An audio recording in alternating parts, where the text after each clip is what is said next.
गया, कितने कांड का उद्भेदन हुआ है, कितना कांड का उद्भेदन नहीं हुआ है, पासपोर्ट वेरिफिकेशन से संबंधित कितने प्रतिवेदन अभी लंबित हैं। इन तमाम बिंदुओं पर चर्चा की गई सभी थाना प्रभारी के साथ में, और सभी थाना प्रभारी को आवश्यक दिशा निर्देश भी दिया गया है। और ये बताया गया है, अभी जून का लक्ष्य रखा गया है कि जून में अभी जो मई माह के अंत में जितने कांड लंबित हैं प्रत्येक थाना वाइज, उसमें से कम 20% कांड को निष्पादित करना है जून के अंत तक। और इसके अलावा वारंट में कम से कम 25% उसको कम करना है।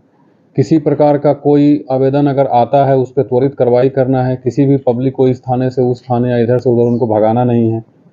जो खास करके पिछले एक सप्ताह में मेरे पास ज़मीन संबंधी बहुत से आवेदन आए हैं, कोई एक ज़मीन दो आदमी को बेच दिया। बेसिकली जो ज़मीन दलाल लोग हैं, ज़मीन माफिया लोग हैं, उनके लिए विशेष निर्देश दिया गया है कि सभी की सूची बनानी है ताकि सभी पर अग्रतर कार्रवाई हो सके। और कोई भी थाना प्रभारी अगर उनके साथ साठगांठ में या कहीं भी संलिप्तता पाई जाएगी तो सीधे FIR हो जाएगी। और थाना में किसी प्रकार के कोई दलाल, कोई बिचौलिया, कोई माफियागिरी के साथ बैठक नहीं करना है किसी को। इन तमाम चीज़ों का दिशा निर्देश दिया गया है। टारगेट बनाया गया है, टारगेट जून का लक्ष्य रखा गया है ताकि जुलाई में जब भी जुलाई के सेकेंड वीक तक जब मीटिंग होगा तो जून से संबंधित चर्चा की जाएगी इस टारगेट के साथ। बहुत सारे लोग हैं जिनका परफॉर्मेंस सेटिस्फैक्ट्री रहा है, लेकिन कुछ ऐसे लोग हैं जिनका परफॉर्मेंस ठीक नहीं रहा है।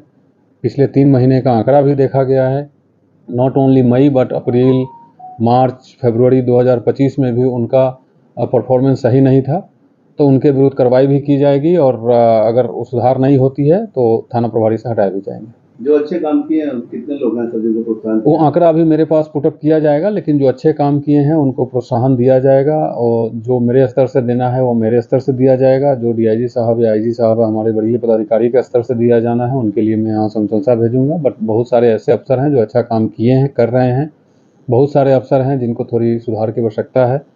और कुछ लोग हैं जिनका पिछले 3-4 महीने का हमने परफॉर्मेंस देखा है, तो उनको कैटेगरिकली बता दिया गया है कि अगर परफॉर्मेंस में इम्प्रूवमेंट नहीं आती है तो definitely they have no business to be in the chair. SI का जो ब्रीफिंग हुआ था सर आपने किया, उसका उनका सबका परफॉर्मेंस कैसा है? वो ब्रीफिंग ऑफ कोर्स अभी तो रिपोर्ट आप लोग फील्ड में रहते हैं, आप लोग बेटर बताएंगे कि फील्ड में कोई चेंजेज है या नहीं है।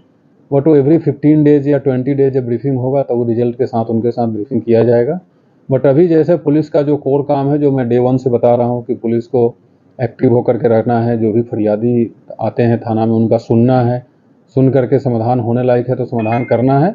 अदरवाइज जिस स्तर से समाधान होना है वहाँ उनको गाइड कर देना है। बेसिकली पुलिस पेट्रोलिंग हमारी सख्ती से चलते रहे, अनायास ही कहीं कोई लापरवाही की वजह से कोई दुर्घटना नहीं हो जाए। और रात में पेट्रोलिंग को एक्टिवेट करने का दिशा निर्देश दिया गया है। वरीय पदाधिकारी को भ्रमण करने के लिए भी बताया गया है ताकि चोरी की घटना पर लगाम लगाई जा सके। तो नट सेल में यही है कि पुलिस 24/7 एक्टिवेट होकर के रहे ताकि पब्लिक को एक अच्छा माहौल मिल सके। जवानों के साथ मीटिंग करना